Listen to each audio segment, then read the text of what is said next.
Hello students, welcome to Vaghela study channel.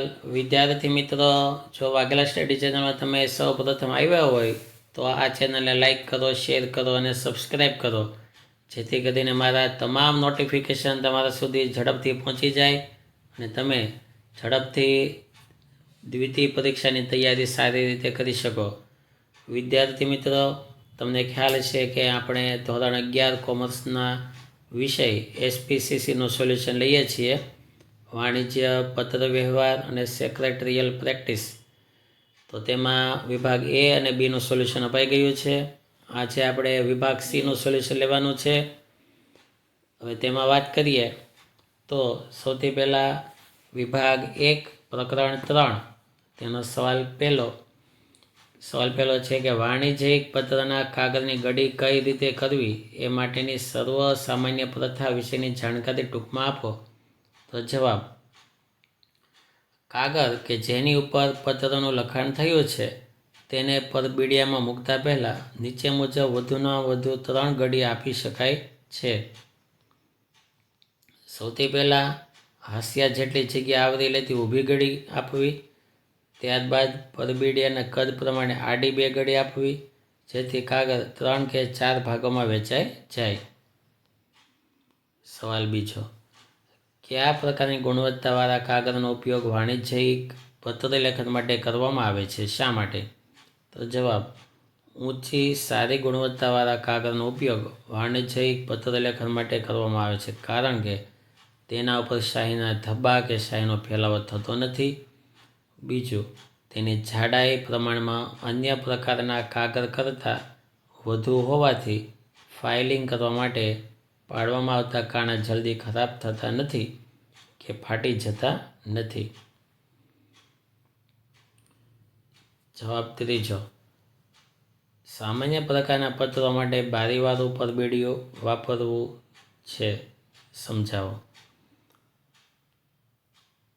તો LICની રસીદો, telephone bill, વીજળીના bill, બેંકના પત્ર વગેરે માટે બારીવાળું પરબીડિયું વપરાય છે. તેમાં કાગળની ગડી કરવામાં આવે છે, જેથી પત્ર મેળવનારનું નામ, સરનામું જે પત્ર ઉપર લખેલું હોય છે તે બરાબર નીચે આવે. ચોથો, પત્ર લખવા માટે વપરાતા કાગળનું માપ પ્રમાણસર હોવું જોઈએ. જો અતિશય મોટા કદનું હોય તો તેમાં વધારે સર પાડવા પડે, વિચિત્ર દેખાવ ઊભો કરે, અને જો અત્યંત નાના કદનું હોય તો તેની ગણતરી હલકી કક્ષામાં થાય છે, એટલા માટે. 5મો સવાલ: વાણિજ્યિક પત્રમાં ટાઈપિંગ વિશે સમજાવો. કેમકે જો હાથે લખવામાં આવે તો અક્ષરમાં ભૂલ આવી શકે.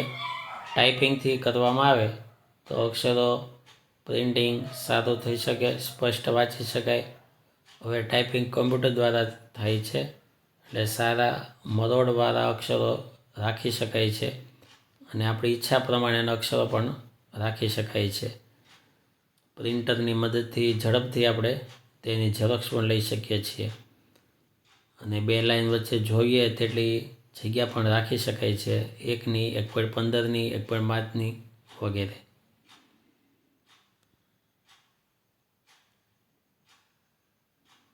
સવાલ 6: કયા રંગના કાગળનો ઉપયોગ વાણિજ્યિક પત્રલેખન માટે કરવામાં આવે છે? તો તેમાં આછો વાદળી, આછો પીળો, આછો ગુલાબી વગેરે.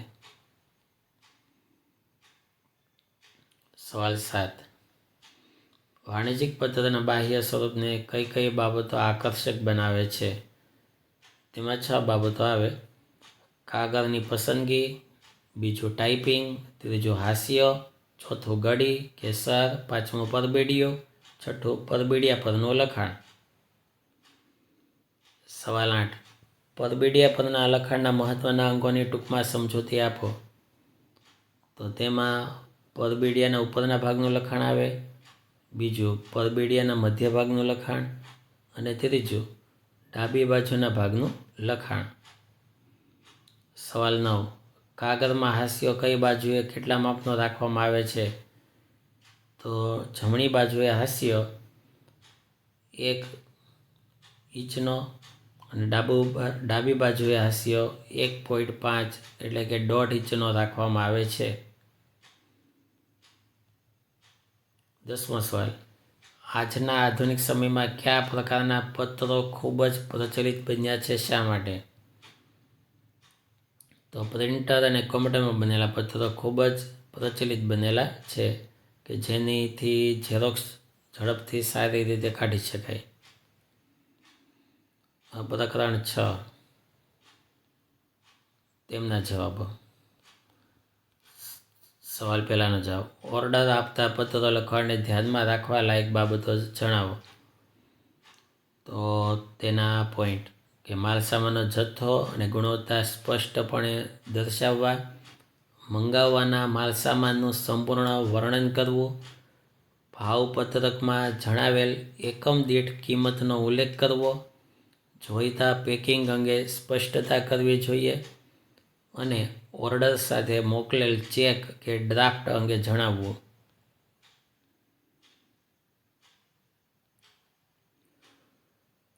ઓર્ડરની સ્વીકૃતિ અને અમલના પત્રો માટે ધ્યાનમાં રાખવાની બાબત. તો સૌપ્રથમ તો ઓર્ડર આપે તે બદલ આભાર માનવાનો. બીજું, મોકલેલ કે મોકલવાના માલ સામાનનું વર્ણન કરવાનું. અને ત્રીજું, બિલની કુલ રકમ જણાવી જરૂરી દસ્તાવેજોની નકલ પત્ર સાથે બીડવી.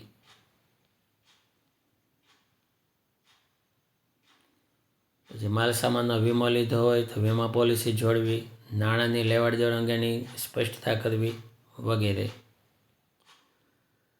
ત્રીજું, ઓર્ડર રદ કરતા પત્રો લખવા માટે ધ્યાનમાં રાખવા લાયક બાબતો. તો એના જવાબો છે.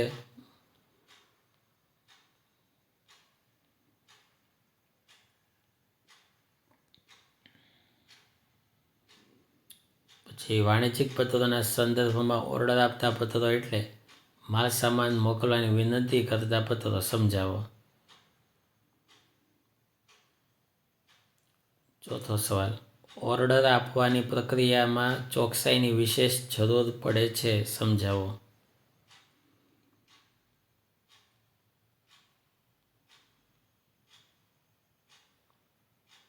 સવાલ 6, વર્તમાન સમયમાં નિયત માળખા સ્વરૂપે છપાયેલ ઓર્ડર પત્રકનો ઉપયોગ કરીને ઓર્ડર મોકલવાની પ્રથા વધુ પ્રચલિત બની છે, સમજાવો.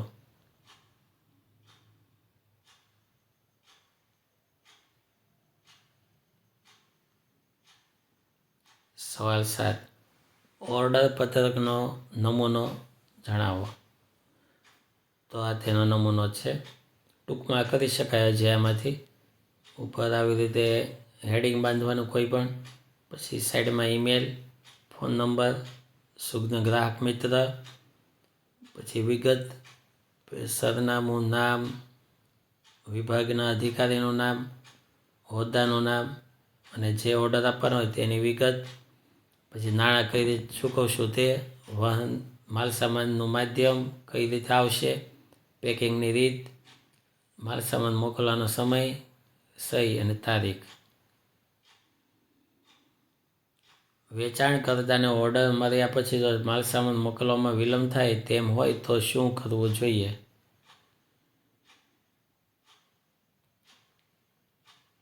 સવાલ 9, ઓર્ડરનો અમલ કરતા પત્રોમાં શું શું હોવું જોઈએ? પછી પ્રકરણ 3 વિભાગ 2.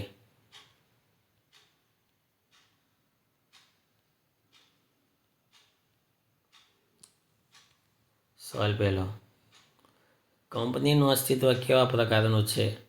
કાયમી અસ્તિત્વ છે. સવાલ 2, વિગતવાર તપાસ શા માટે જરૂરી છે?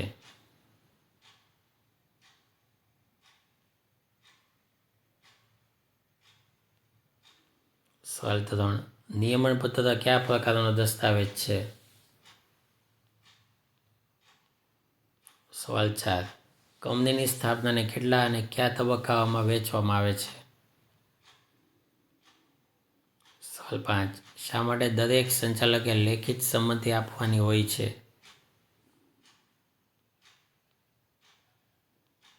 સવાલ 6. કંપની સ્થાપનામાં વિગતવાર તપાસમાં કઈ બાબતો તપાસવામાં આવે છે? સવાલ 7. નોંધણી સ્થાપના પહેલાનો તબક્કો જણાવો. તેમાં પ્રાથમિક તપાસ, વિગતવાર તપાસ, સંસાધનોની સગવડ, નાણાકીય વ્યવસ્થા વગેરે આવશે. સવાલ 9. સંચાલકોની યાદી રજૂ કરતી વખતે કઈ બાબતો બતાવવાની હોય છે? અને સવાલ 8. સંચાલકોના સોગંદનામામાં કઈ બાબતો દર્શાવવામાં આવે છે?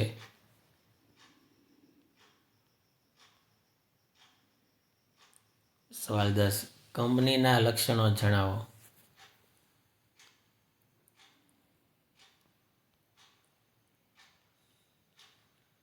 પ્રકરણ 4. તેમના સવાલો. જવાબ પહેલો. આવેદનપત્ર લેણદારોને કેવી રીતે ઉપયોગી છે?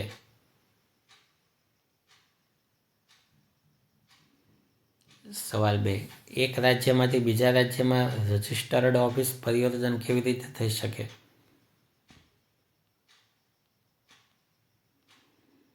સવાલ 3. કંપની રોકાણકારોનો વિશ્વાસ સંપાદન કરવા માટે કોની જવાબદારી અમર્યાદિત કરી શકે? સવાલ 4. પારસ કંપનીના 2 લાખ શેર લેવા કોઈ તૈયાર નથી તો તેને રદ કરવા કંપનીએ કઈ પ્રક્રિયામાંથી પસાર થવું પડશે?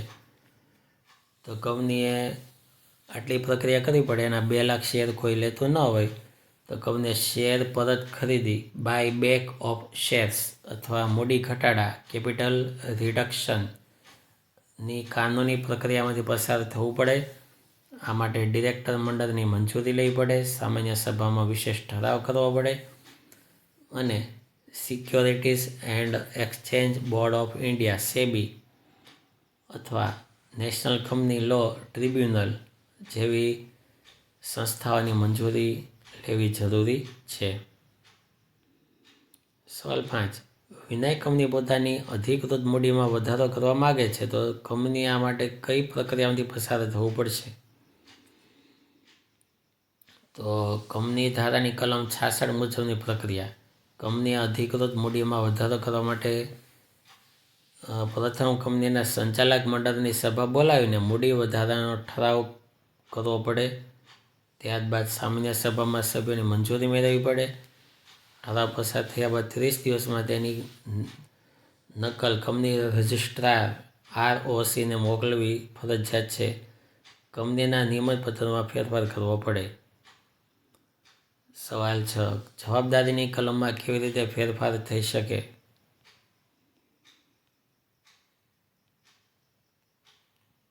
સવાલ 7. આવેદનપત્રમાં સૌથી અગત્યની કલમ ધ્યેયની ગણાય છે, સમજાવો. સવાલ 8. આવેદનપત્ર એ કંપનીનો મહત્વનો દસ્તાવેજ છે, સમજાવો.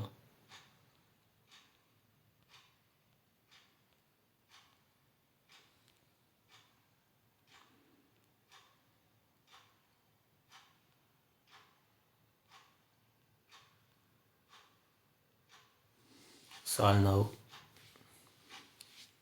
જો એક જ શહેરમાં ઓફિસ પરિવર્તન કરવાનું થાય ત્યારે માત્ર કંપનીએ નવા સરનામાની જાણ 15 દિવસમાં કંપની રજિસ્ટ્રારને કરવી પડે છે. પ્રકરણ 5. જવાબ પહેલો. ટેબલ ઝેડ કઈ કંપનીને લાગુ પડે? સવાલ બીજો. ટેબલ આઈ કોને લાગુ પડે છે? સવાલ 3. ટેબલ એચ કઈ કંપનીને લાગુ પડે? સવાલ 4. ટેબલ જીમાં કઈ બાબતોનો સમાવેશ કરવામાં આવે છે?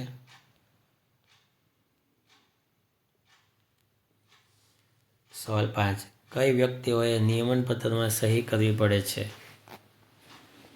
અને કોની સાક્ષીમાં? ઓછામાં ઓછી એક સાક્ષીની સામે સહી કરવાની હોય છે. સવાલ 6. ખાનગી કંપનીમાં વધુ સભ્ય સંખ્યા કેટલી હોઈ શકે? તો 200ની હોય, કારણ કે અમને ઓછામાં ઓછા સભ્ય સંખ્યા તો કે 2ની હોય. સવાલ 7 અને 8. બાંયધરી દ્વારા મર્યાદિત જવાબદારીઓની કંપની કે જેણે શેર બહાર ન પાડ્યા હોય તેવી કંપનીને કયું નિયમનપત્ર લાગુ પડે? નિયમનપત્ર H. સવાલ 7. શેર મૂડીથી અમર્યાદિત જવાબદારીવાળી કંપનીને કયું નિયમનપત્ર લાગુ પડે? તો ટેબલ F.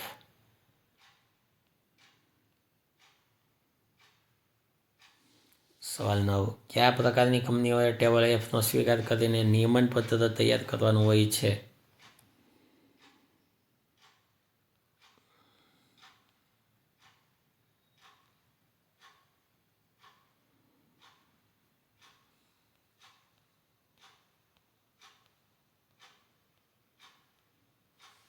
સવાલ 1. બાંયધરી દલીલો કંપનીને કઈ રીતે ફાયદાકારક છે?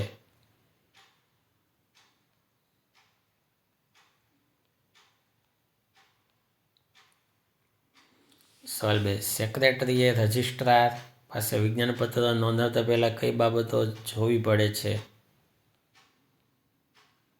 સવાલ 3. લઘુત્તમ ભરણો ન ભરાય તો તેની કેવી અસરો થાય છે?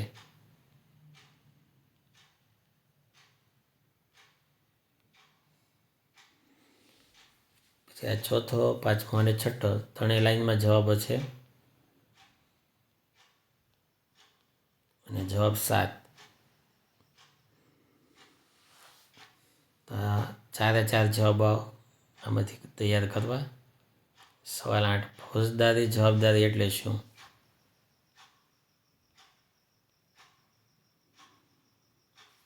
જવાબ 8. દીવાની જવાબદારી એટલે શું?